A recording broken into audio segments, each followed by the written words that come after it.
South Magnolia Street. It's the Golden Touch Tour, brought to you by the town of Mooresville. Don't miss your chance. Call in and win. The following is a paid program and does not necessarily reflect the views of WSIC.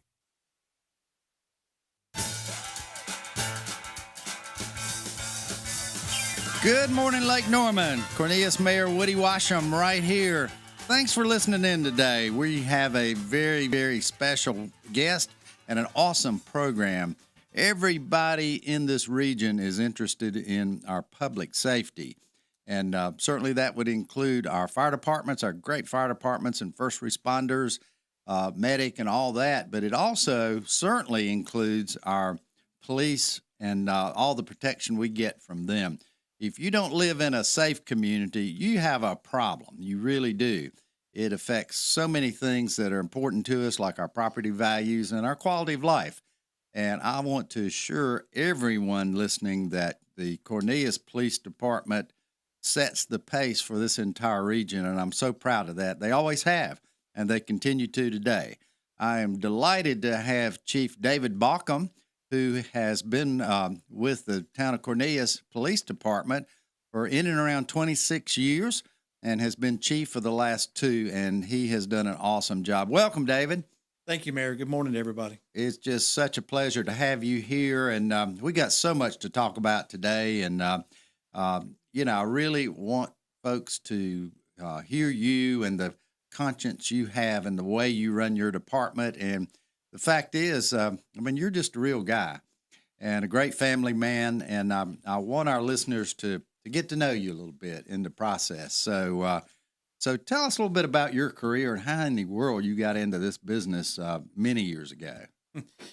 So I'm actually a Charlotte native. I grew up in a little strip of the county in between the Charlotte city limits and the town of Mint Hill, but I always tell everybody I'm from Mint Hill because that was the closest area. That's where we always went to. Graduated from Independence High School back in 1989.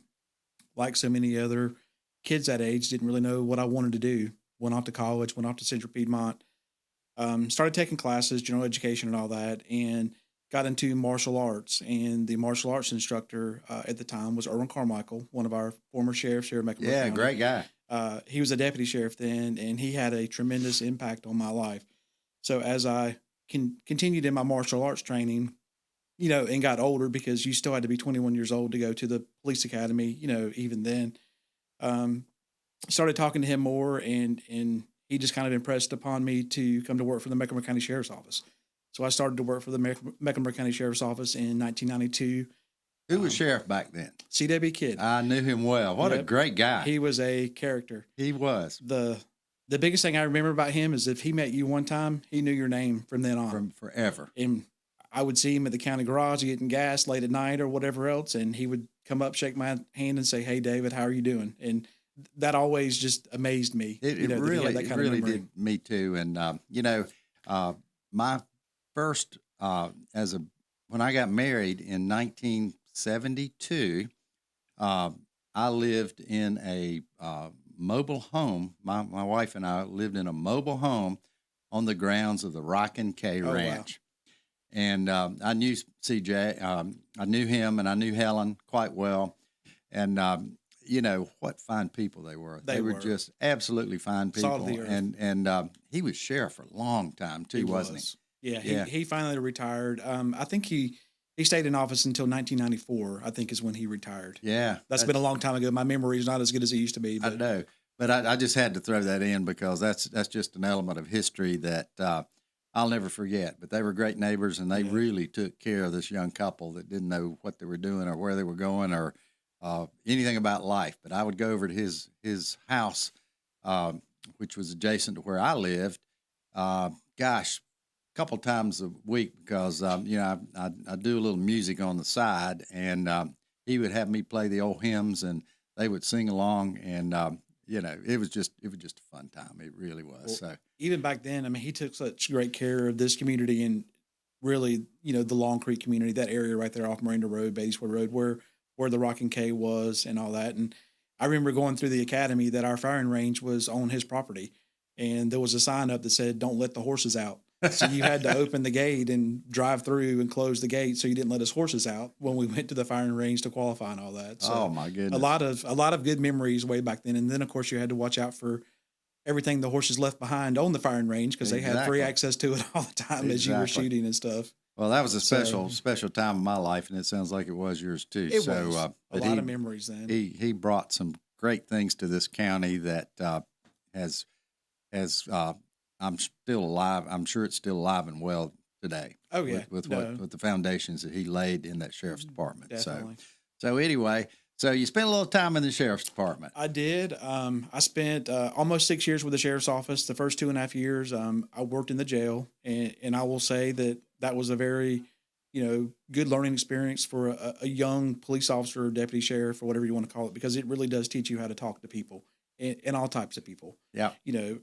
The people in jail are no different than people on the outside. They're just in jail. Right. They're still people. They still have the same problems that everybody else has and all that. So it was a very valuable experience for me later on in my career. I just didn't know it at the time. I didn't know how invaluable that experience that I was getting there, would be. But I had the same experience, not in that particular area, but as a banker, my first job in banking was in the collections department, the consumer loan collections department. Wow. And when you're at the grassroots of what creates the problems later on for banks, to build my career from that grassroots level, just like you did in the sheriff's department, I think it made me a better banker along the way, and it probably made you better at what you do as well. Absolutely.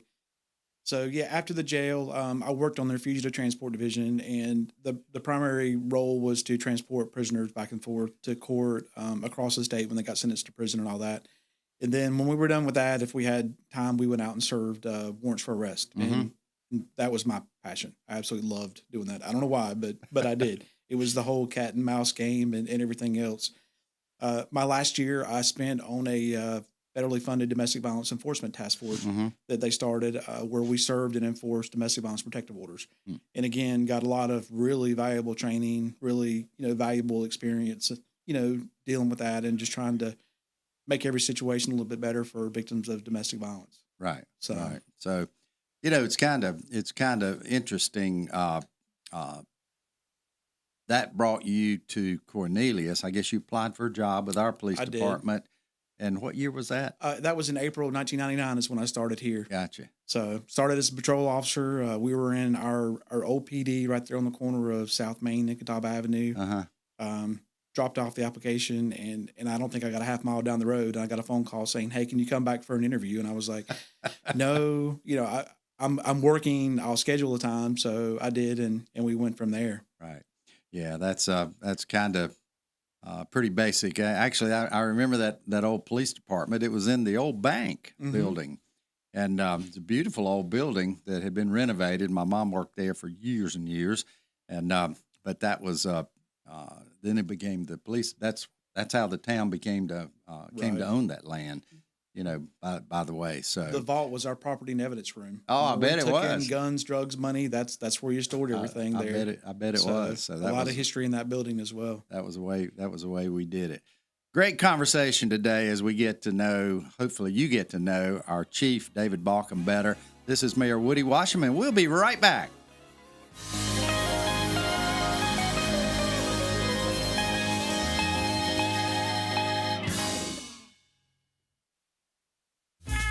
There's more About Town with Cornelius Mayor Woody Washam on the way from 105.9 100.7 WSIC.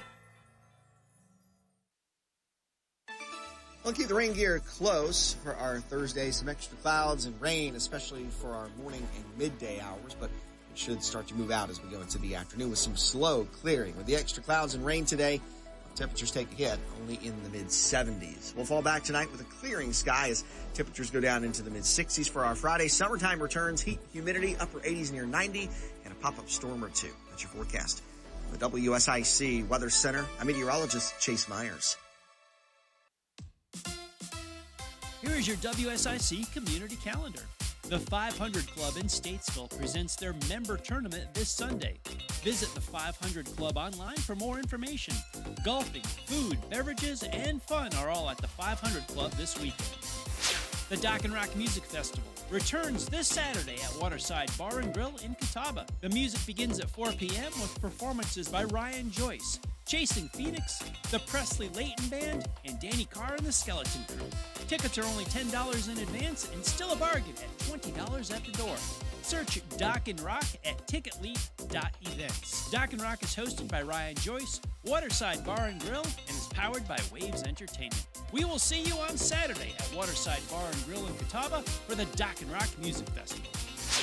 The Cookout Summer Shootout Series is back at Charlotte Motor Speedway for race number 1 on Monday, June 9th, and race number 2 on Tuesday, June 10th. Watch racing's future stars battle in Legends cars and bandoleros on the front stretch quarter mile.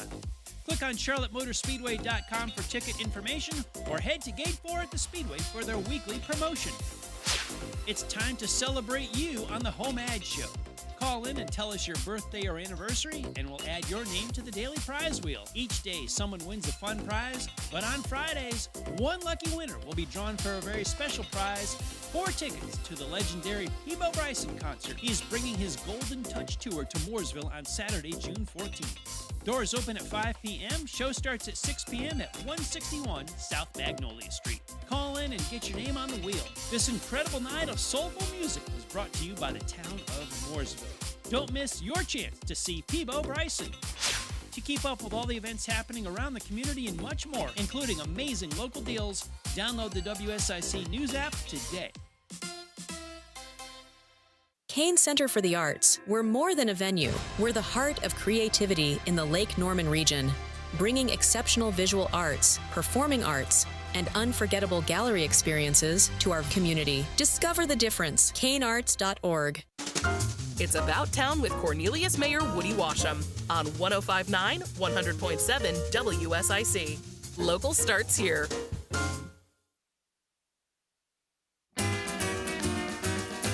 And we're back. Cornelius Mayor Woody Washam with Chief David Baucom from the Cornelius Police Department, one of my pride departments here in the town of Cornelius. And we were talking about young David Baucom's career as a police officer, which reminds me of many of the young guys that we hire. Chief, how do you go through this hiring process and make sure? I know you've got the experience, but I'm sure you don't do all the recruiting anymore, Right. For the department. So how do you know you're getting good people, and what does it take to become, as far as the training and degrees and all of that of the Cornelius Police Department? What do we require to be a police officer here in this town? So it's very stringent. The basic minimum requirement is BOET certification, and you have to have that. That's basic law enforcement training in order to be certified as a police officer, deputy sheriff in the state of North Carolina. So that's the minimum standards. The state requirement. The state requirement. Gotcha. Right. That's the minimum standards. Now, beyond that, of course, college is preferred, but not everybody, goes to college, and we understand that sometimes life experience is just as valuable or more valuable than college is. But it all starts with that application. They fill out their application. Our background investigator / recruiter gets that information, and it goes from there. A lot of it is your personal history. We want to know who you are as a person. Make sure you haven't been convicted of any crimes, things like that. If you make the first cut, so to speak, and there's nothing wrong in your background, then we advance you to an oral board, and we actually have members of our department that go through an interview panel with applicants. And the purpose for that is we really want to try to get to know the person. We want to make sure that they're a good fit for the agency and that they're a good fit for law enforcement, because it's not cut out for everybody. And if we have to weed someone out, that's a good point to weed them out, because at that point, all we have invested in them is time, the time we spend on the initial background and all that. So if they make it through the oral board, then they come to an interview with myself and my deputy chief, or a captain, someone else sits in, but always a member of the command staff. And that's where I really sit down and get to know them. And one of the things that I tell everybody is that, this community is unique. This department's unique. We do things a little bit different. We do things, the way I would want it done if I was living in the town, as far as the way we treat our residents, we do cater to them. But don't ever forget that we are the police, and we will do our job. We will take enforcement and everything else. but it really is about finding that right fit. And what I tell every applicant is that it's a relationship, and we have to build the foundation of that relationship. And if it's not a good fit for them, then they're not going to stay stay and make a career of it, because that's what I'm looking to hire. I want to hire a career police officer. My goal is to hire my replacement one day. 20 years from now, I would love to come back and visit the town, and someone that I hired is the chief of the police and running the department. But it's also important for the department to make sure that person's a good fit for the department as well. Because if it's not a good fit either way, then it's just not going to work out, and they're going to end up moving on. So at that point, we send them. They finish up the background investigation. They have to go through a psychological evaluation, polygraph, drug screen. Just the standard stuff. And years ago, we would hire applicants that were already certified through basic law enforcement training. That's pretty much a thing in the past. Now we're having to pre-hire everybody as a cadet. So we pick who we want to send to BLET, and the day or, within a week or so of when them actually starting the academy, they become a town employee. So they're a paid employee because, so many times people, maybe they finish school and they need a job, but, they can't afford to go without a job for another 6 months while they're going through, basic law enforcement training and all that. So the cadet program has paid dividends. And I just watched a webinar last week from the North Carolina School Government, and that's pretty much the trend that every agency in the state is having to go to, because that's just the best way to get the right people that we want for the department. Well, I tell you what, our police department has come a long way, even since I've been an elected official here. We have had some scary times with our recruiting efforts along the way. We have. When you get down 10, 12, 13 plus officers that have left for various reasons, but the primary reason is pay, because what folks need to realize out there is this is a job. This is a job that puts food on people's table. And that's so critical that we take care of that element, because if you don't, you're going to have turnover. Right. Because other agencies are paying, the wage to do what they need to do to staff their police department. And there's no reason to think we don't have to do the same thing. So we have an attractive police department. It probably brightens up the picture of recruiting a little bit when we talk about lake patrol. It does. The fact you can go out and ride on a boat for a day for your shift on Lake Norman. But that's not all fun and games, I'm sure. No, it's not. There's challenges of that, but the perception is it probably does help your recruiting effort a little bit. It does. And we use that, and, we use our other specialized positions like school resource officers, recruitment training, detectives, any position that we have that we can kind of showcase to get people interested in it. And I'm upfront with people. When you start, you're going to be a patrol officer. You need that foundation. Right. You need that 2 or 3, 4 years, whatever it is, to learn how to police before you get into a specialized position to where you're taking on more responsibility, and it works out well.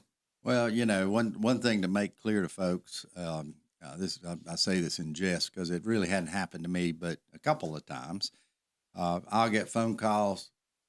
This young officer just gave me a ticket. What can you do to get me out of that? Well, the answer is nothing. And I sometimes wish I could help certain people, but I cannot do that, because once that ticket is administered from the car, yep, it's in the system. Everything is electronic now. And Mayor Woody doesn't have that kind of authority. Well, neither does Chief Baucom. Once it's gone, it's gone. And I've had similar phone calls, and I just tell them you're going to have to go to court. There you go. If you didn't do whatever the citation was issued for, explain that to the judge, and the judge will make that decision. But Exactly. Once the citation is written, I'm sorry, there's nothing I can do for you. Yeah, exactly. Don't call Mayor Woody or Chief David here. Yeah. That's just not going to work, unfortunately. So I get a kick out of that. I've had a couple of those experiences, and I hate to provide that answer to our citizens who really didn't mean to be going 55 and a 35. You know how it is. And nobody wants a ticket. I get that. I don't want a ticket. You don't want a ticket. I mean, cost you money, doesn't right? it? We understand that, and one of the things that I would always do when I was training new trainees is I would tell them my goal at the end of this traffic stop is to make the person thank me for writing them a ticket. Because if I could get them to thank me, then there's no way they could complain on me for writing the Exactly. ticket. And most of the time I could. So tell folks, this is a real interesting point that I've learned along the way as I've served in office. So you write somebody a ticket. There's a fine associated. Where's that money go, Chief? Does it come to the town of Cornelius? No, It does not, folks. It goes to the Mecklenburg County School Board is where it goes. There you go. Now the court fees and stuff go to the courts to help pay for the administrative fees for all that. But yeah, not a dime of that comes to the town of Cornelius. So there is no quota. There is no trying to help out the town's budget by, writing tickets and taking enforcement action. That's just not the case. Yeah. So you heard it here, folks, on About Town today. Town of Cornelius doesn't get a dime, nor does any other town, I don't think, or city. That's just kind of the way it works based on state statute. Yep. So kind of an interesting twist to the ticket writing scenario that goes on out there. So one of the things that I've been so impressed with our police department is our bench strength. And we're so fortunate that I remember when Chief Black, this light came on for me when Chief Black left a few years ago. Our bench was in place. And nothing makes employees feel better than to be promoted from within. Right. We do a doggone good job of that, don't we, Chief? We do. And I'll give credit to Chief Black's predecessor, Chief Vince Hull. He's the one that really started that because he came in from the outside. He saw that we had strong, staff within the department. They just needed that opportunity to be developed. And he took the steps to help develop those staff members. And that started with Kevin Black. He was a captain at the time, promoted to police major and then police chief. And then it's trickled down to me as well. But yeah, I mean, I agree, combined, my command staff probably has close to, if not over 100 years of experience between just the four of us. So, there's a lot of experience, a lot of wisdom, a lot of mistakes have been made through the years that we've learned from, and we know what will work and what won't work and what we should try to do. And I really lean on them, in those tough times to help me make those decisions because, the motto that I live by is we're going to do what's right, and we're going to treat people the way we want to be treated. And if we keep that at the forefront of all of our decisions, then that makes, the decisions a lot easier when the time comes. It really does. And that's been a pleasure to watch that in motion. We've got that same setting in our fire department, really in our town government. Mm-hmm. Succession planning is a key component of any successful business that I worked with. If I'm making somebody a big loan, then I got to make sure that their company's going to be around to pay us back. And that's kind of what's important, not only in business, but in local governments of all sizes. And just good to see that in place in Cornelius. And it doesn't just happen. It does take some years to plan for that. It takes some years to put it in place. And sometimes you're right most of the time, but you have to make adjustments along the way once in a while as well. So you have to have those redundancies in place if you make a mistake. Exactly. So that someone else is there ready to step up. And we've done well at that. We really have, and that's that makes the continuity of the good things going on with our community policing element, and we're going to talk about that in just a minute in place. Okay. Cornelius Mayor Woody Washam, and we'll be right back for our second half.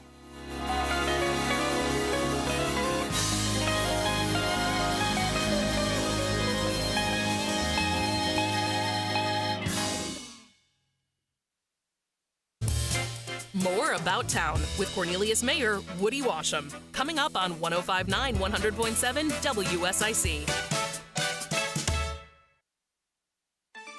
We'll keep the rain gear close for our Thursday. Some extra clouds and rain, especially for our morning and midday hours, but it should start to move out as we go into the afternoon with some slow clearing. With the extra clouds and rain today, temperatures take a hit, only in the mid-70s. We'll fall back tonight with a clearing sky as temperatures go down into the mid-60s for our Friday. Summertime returns, heat, humidity, upper 80s near 90, and a pop-up storm or two. That's your forecast. The WSIC Weather Center, I'm meteorologist Chase Myers. Hi, this is Bob McIntosh with the McIntosh Law Firm in Davidson. Since 1997, we have been committed to providing our clients with competent, caring, and experienced legal services. Learn more at McIntoshLawFirm.com. Hi, this is Joshua Dobie. Join me Thursdays at 4 p.m. for Dollars and Cents, a show that focuses on your personal financial journey and the markets around us. That's Dollars and Cents, Thursday afternoons at 4, here on WSIC. Have you taken the Desco Challenge? The people have spoken. Desco is where the professional goes for electrical supplies. Hi, my name is Randy. I'm a general contractor, and I always trust the products at Desco. See for yourself at DescoInc.com.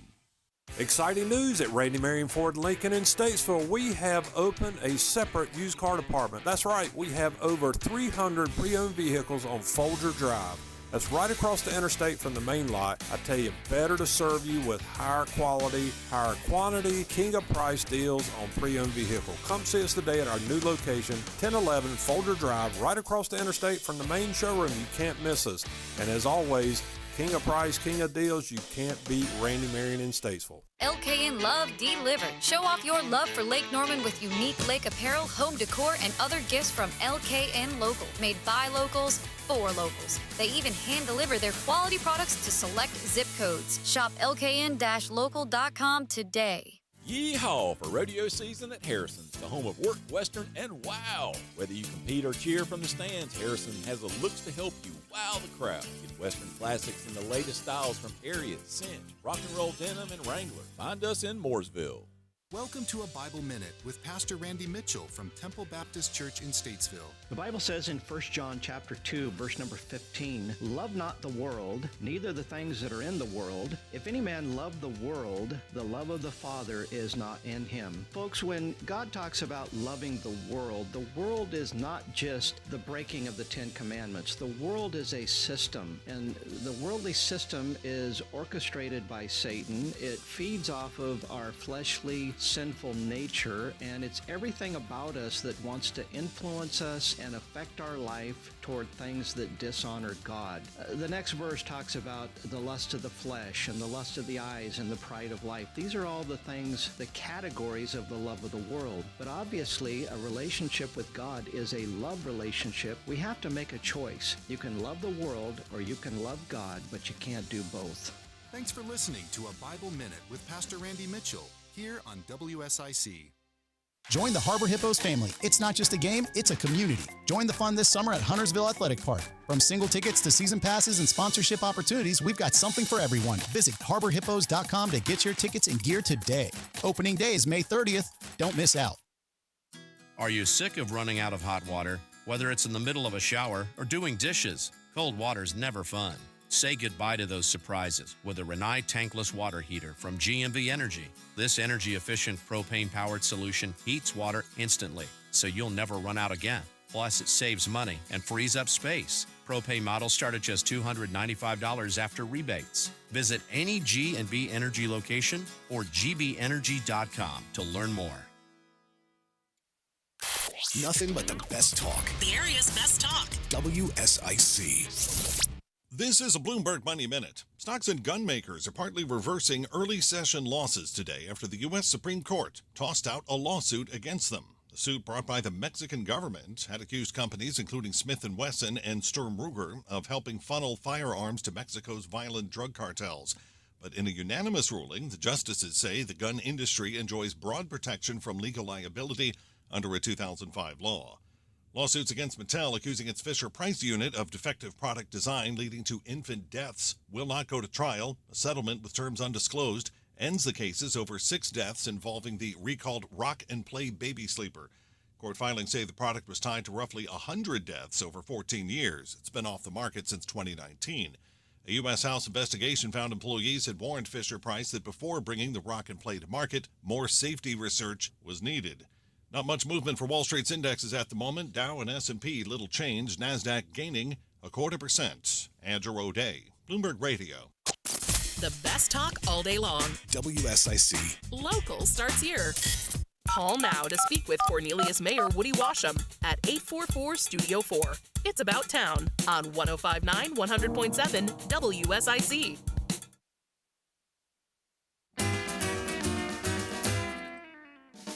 Cornelius Mayor Woody Washam, and we're back for the last half of our show with Chief David Baucom from the Cornelius Police Department.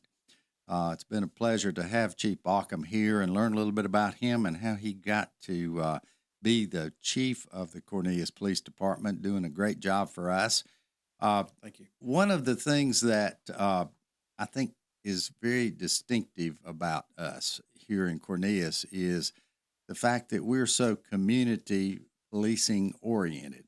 So, Chief, what does that mean? What does that mean to you to define that? I know you've got a good a logo, if you will, that certainly says it all. But to you, what does that mean?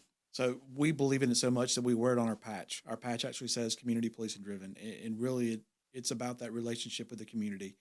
Yes, we're police. Yes, we have a job to do. But that doesn't mean that's all that we do. So we really want to be an integral part of this community, and we want to help people where we can help them. And we can provide help at a lot of different levels, and we have a lot more resources now than we've ever had. But I mean, even so far, if someone is having a hard time buying groceries, because they lost their job or something like that, we just have a lot of different avenues for resources to be able to help people. And that just comes back into what we talked about earlier. You do what's right and you treat people the way you want to be treated. And, all of our residents are part of our family. And excuse me, that goes back to our motto as well. Our motto for the police department is family strong, community focused. And that family is not only our personal families, but it's our family as a department, and really it's our family as a community, because that's how we look at this. We're all in it together. We want this to be a safe place. Absolutely, we're in it together, and you will see that. You have been through multiple challenging incidents, I know, there at the police department, but one that I'm sure is continuing with an investigation is little Madalena. Give us just a quick update on the status of that, and kind of where we are, what's next, and how do you feel about the resolution of that? Right. So Madalena Kojikari is still missing. April 11th, 2025 was her 14th birthday. She was reported missing in December of 2022, right before I took over. We have literally spent thousands of hours investigating this case between us, the SBI, the FBI as well. We haven't found her yet, but we continue to search. The mother and stepfather were charged with failing to notify law enforcement that she was missing. They both went to jail. They both went to, the stepfather went to trial. The mother pled guilty to that charge. And unfortunately for us, that's such a low level, even though it's a felony in North Carolina, they basically got time served, by the time that they had gone through the entire court process. So the mother got out of jail. She hung around for maybe 2 or 3 weeks, got her passport renewed, and went back to her home country of Moldova. Now, my understanding, the stepfather, Chris Palmer, is still living in the family residence here in town. We don't really have any contact with him. We don't know of any contact that anybody else in the public really has with him. And my understanding is that he is appealing his conviction, and that appeal is still working its way through the courts. But that doesn't prohibit us from continuing to follow up on tips. Anytime anybody has any information, we ask that they please call us. No tip is too small. And one of the things that I've told several media personnel during interviews is that this is just one big giant puzzle, and you never know if your piece of the puzzle that is the piece that we're missing to put everything kind of together. So we just encourage the public to continue to help us search for her. We had a age progression photograph done from the National Center for Missing and Exploited Children that we released on her birthday. It's in our lobby. It's on our website as well. And we hope that's a rendering of what she would look like today if someone did see her or encounter her. But our hope is that she's out there and that we'll find her. I hope that one day that she'll realize what happened and go to a local police officer and say, "Hey, my name's Madalena and I'm missing from Cornelius, North Carolina." Mm-hmm. Whatever it takes. Right. Well, that's certainly been traumatic for this community. It has. It really has, and I'm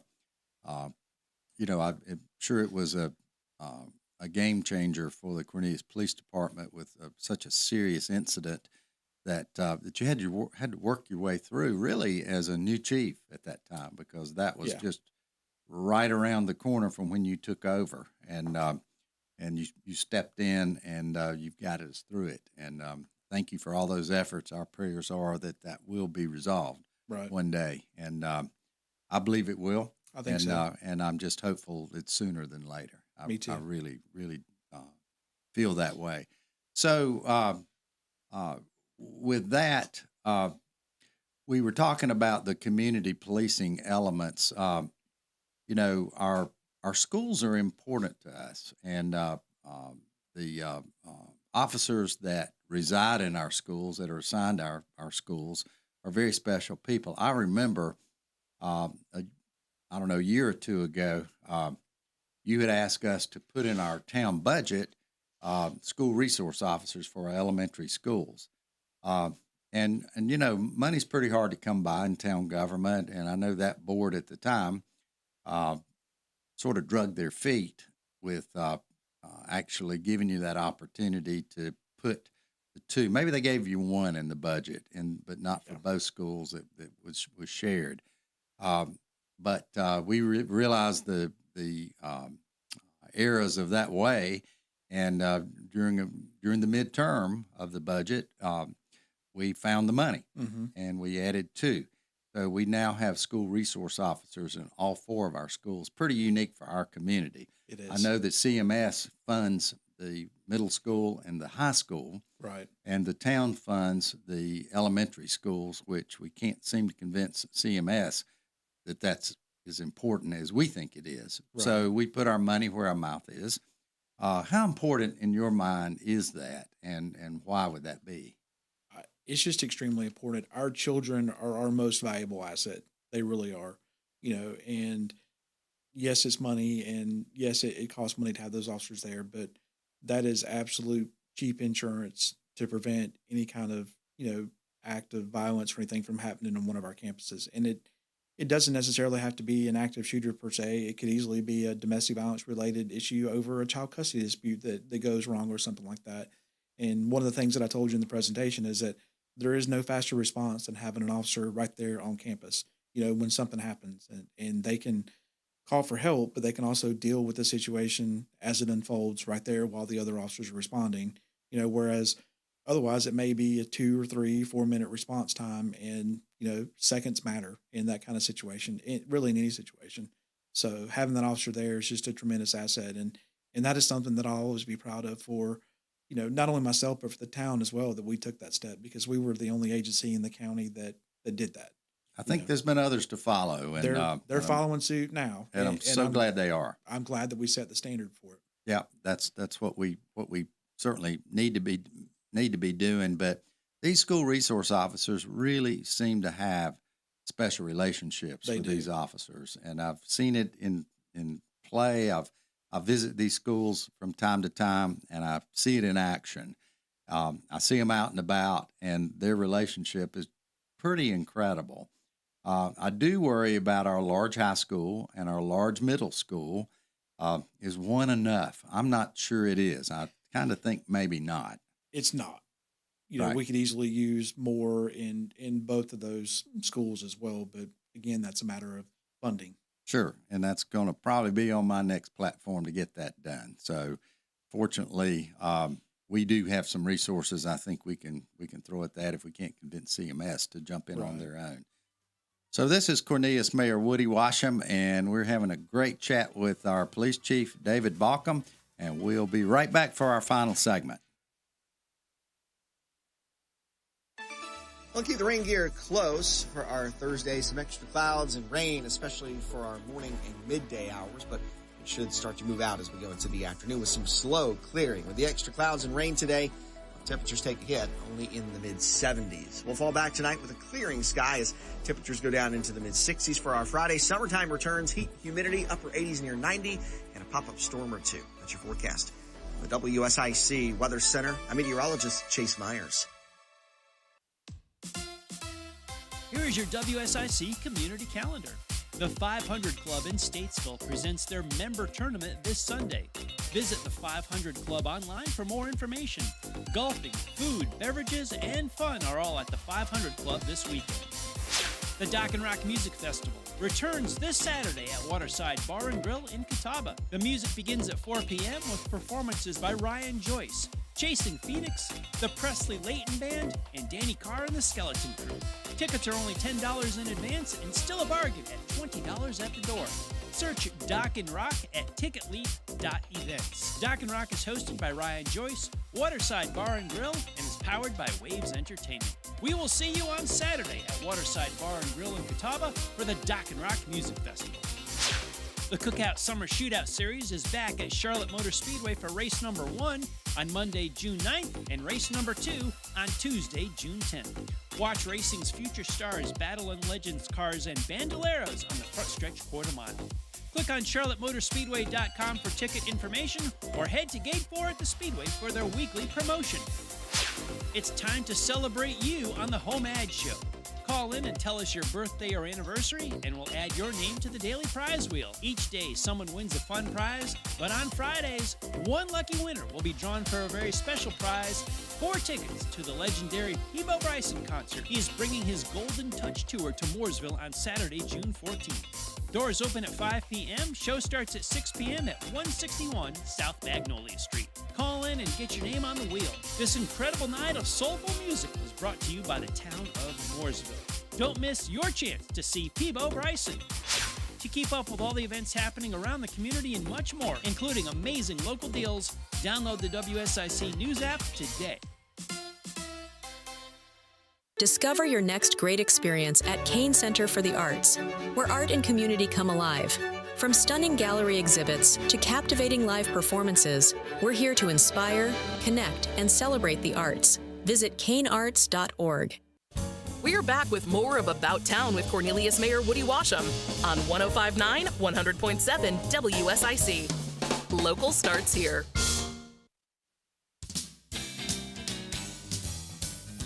And we're back. Cornelius Mayor Woody Washam here for our final segment today with Cornelius Chief of Police David Baucom.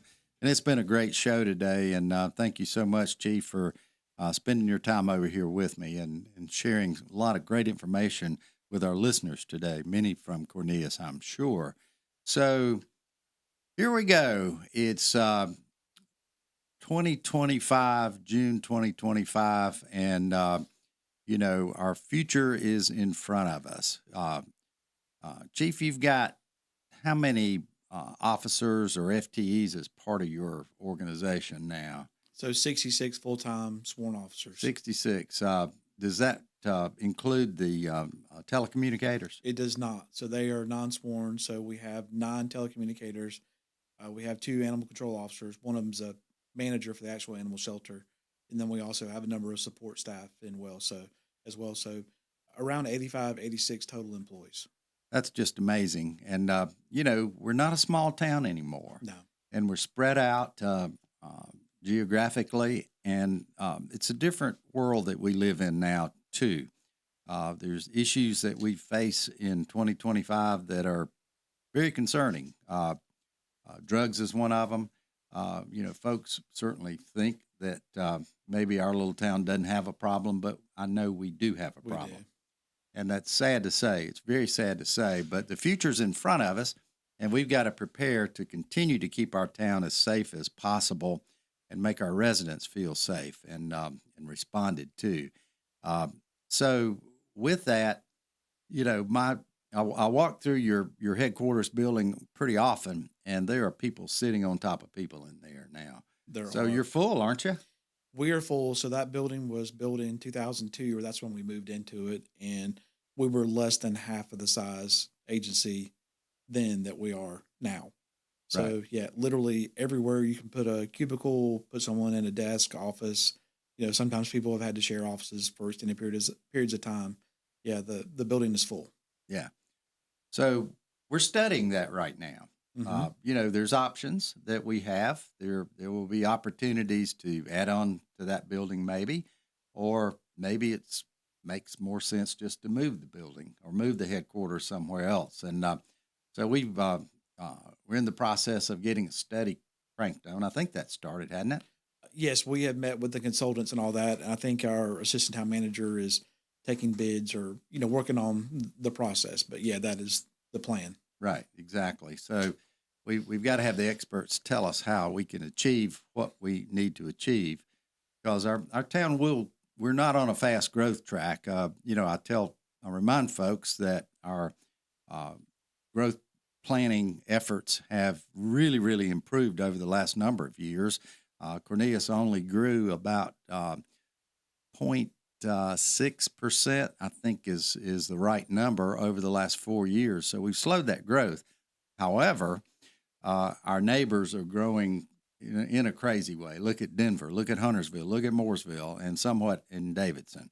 But our town it doesn't have that level of growth, but people travel through here all the time. And visit our amenities. Which are a number of amenities, our parks and our recs, our programming, Kane Center. The list goes on and on. And so we've got to be ready for the future. Yes. And you don't flip a switch one day and say, okay, we're ready now. You got to plan for that. And that's what we're doing. So I'm excited about that because public safety is a critical component. And, the other thing that we're doing, we're not going to get into the depths of it. I'm going to have Chief Barbie back one of these days. And we're going to talk about our fire department transition into a town department versus a quote unquote volunteer fire department serving our town. We're in process of that now. It's got about 11 more years to go, and in my opinion, that is too long to make that transition. We've got to figure out a way to speed that up. But they work hand in hand with our police department, work very closely together, and so we've got to figure this out, Chief, and that's part of the future that we're talking about here. So we just finished our budget process. We just passed our budget. And I think you guys came out okay. We did. One of the elements that, I never would have believed when I started as an elected official 12 years ago that we would need an armored vehicle in this town to help protect it. But we're getting one. We are.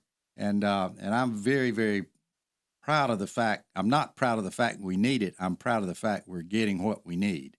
I know Chief Baucom has been a proponent of getting that piece of equipment in town. They're very expensive, but we simply need it, don't we?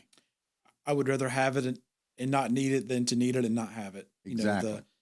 The town of Huntersville has one. It's got some age on it, but the next closest ones are either in Iredell County or in Charlotte if we needed something.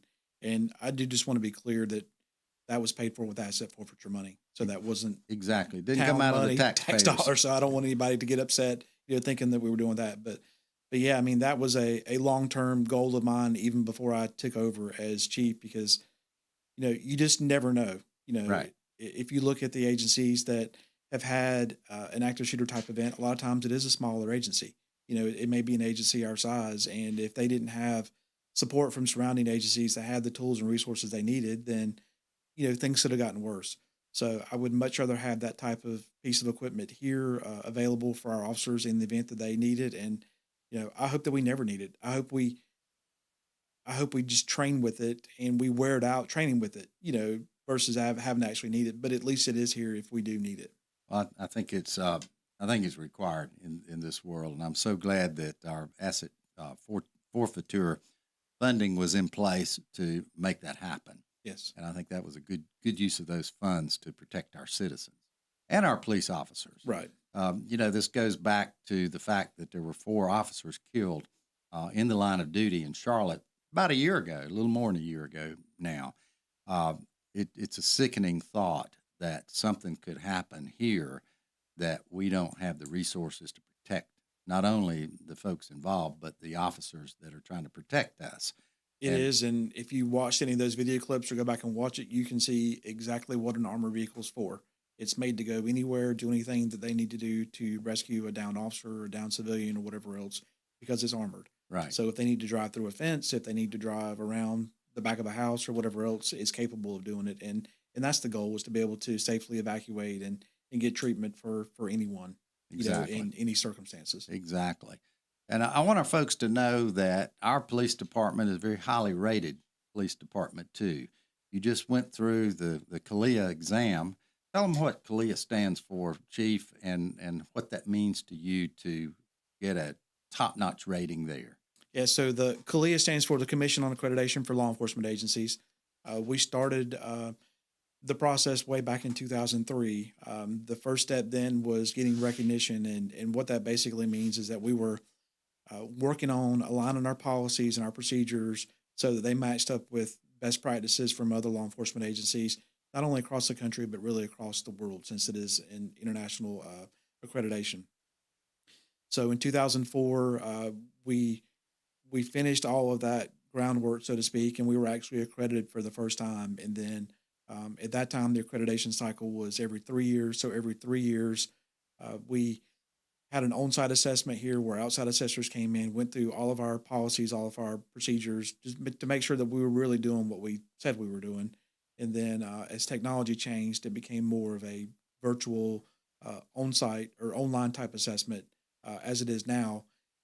They went to a 4-year accreditation cycle, but year 1, 2, and 3 are online. But that 4th year, you still have live outside assessors come here and they go through our files, but they actually talk to the officers, do interviews with command staff about, high liability areas like use of force, police vehicle operation for pursuit policies, and all that. And again, just make sure that we really are practicing what we say that we're doing.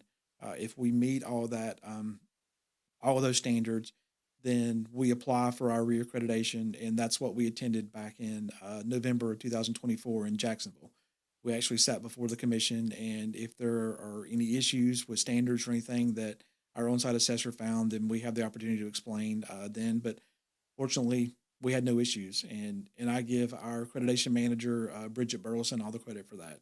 She is phenomenal. She knows CALIA forwards and backwards, and really at this point, it's so ingrained in our agency that our officers comply with it without even really realizing why. We've just done it so long; they just know that that's what we do, and this is how we do it.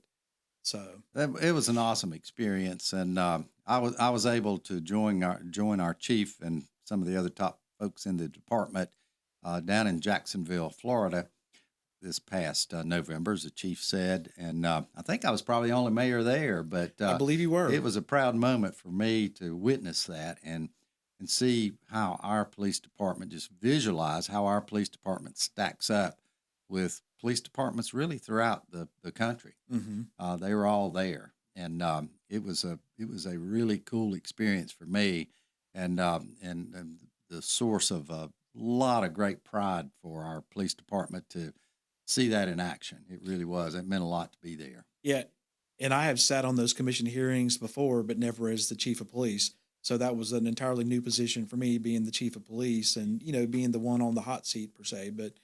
But it's easy when we're doing what we're supposed to be doing. Exactly. We've done all the homework and everything in advance. So, I enjoy talking about our department, showcasing our department, and just getting the opportunity to tell people about all the good things that we do. And that was a great opportunity before that commission to do that as well. That is awesome. That is awesome. So great story to tell. So it's been a pleasure to inform our listeners today about the great things going on in the Cornelius Police Department. There's so many good things going on in our town. I am very, very proud to serve as your mayor. So thanks for this opportunity. This is Cornelius Mayor Woody Washam, and we hope you will join us again next week. Thanks for listening today.